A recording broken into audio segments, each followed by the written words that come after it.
নমস্কার, আমি তোমাদের মায়াদি। আমি দুপুরবেলা কি রান্না করেছি তোমাদেরকে দেখাচ্ছি। দেখো, এগুলো মাছ ভাজা। তো দেখো, গরম ভাত, লাল শাক, বাদাম দিয়ে পোস্ত দিয়ে করেছি। পোস্তটা লাল শাক তো মিশে গেছে, বোঝা যাচ্ছে না। তো মুসুরির ডাল, লাউ দিয়ে টমেটো দিয়ে মাখা মাখা করা হয়েছে। তো মাছের ঝাল, নানা রকম সবজি টবজি দিয়ে আমি মাছের ঝাল করেছি, খুব সুন্দর। তো আমাদের দুপুরবেলায় এই করা হয়েছে। তো তোমরাই লাল শাককে ভালোবাসো পোস্ত দিয়ে, বা আমি যা যা রান্না করেছি তোমাদের কাদের পছন্দ খেতে লিখে পাঠাবে।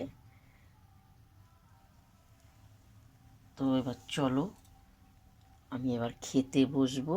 তোমাদের যদি ভালো লাগে আমাকে লাইক দিও, শেয়ার করো, কমেন্ট করে জানাবে।